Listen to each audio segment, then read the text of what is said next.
வைத்தாள். அவதான் வடக்குவாள் செல்வி வடக்குத்தி அம்மா.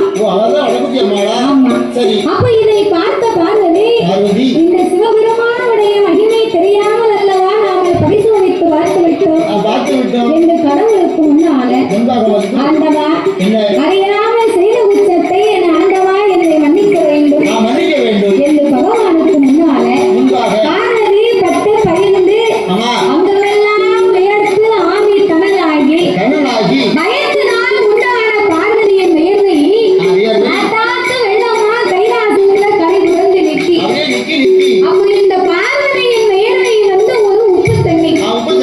இன்னைக்கு சில பேருக்கு ஏதாவது நம்ம தவறு பண்ணிட்டோம்னு வைங்க, யாராவது நம்மளை பார்த்துருவாங்களோ நம்ம செஞ்ச தவறு கண்டுபிடிச்சிருவாங்களோ அப்படின்னு ஆணை கண்ட உடனே நம்மளை அறியலாம பயத்துல வேர்க்கும்.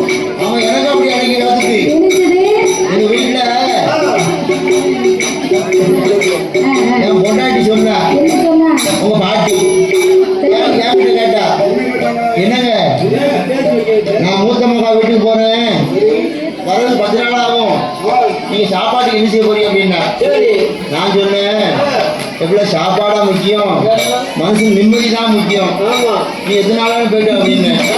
சாப்பாடு முக்கியம், உன் பொண்டாட்டி போனா போதுன்னு நினைச்சிருக்கேன். அவன் வீட்டை வந்து என்ன இடைஞ்சல் படுத்துதா, அதனால அப்படி சொன்னேன். சாப்பாடு முக்கியம், நிம்மதி முக்கியம். ஆமா, நிம்மதி தான் முக்கியம் அப்படின்னு.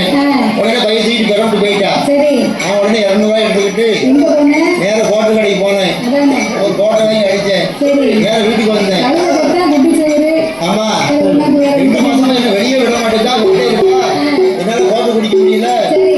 போன உடனே 200 ரூபாய் எடுத்து போய் ஒரு கோட்டை வாங்கி குடிச்சிட்டு வீட்டுக்கு வந்தேன்.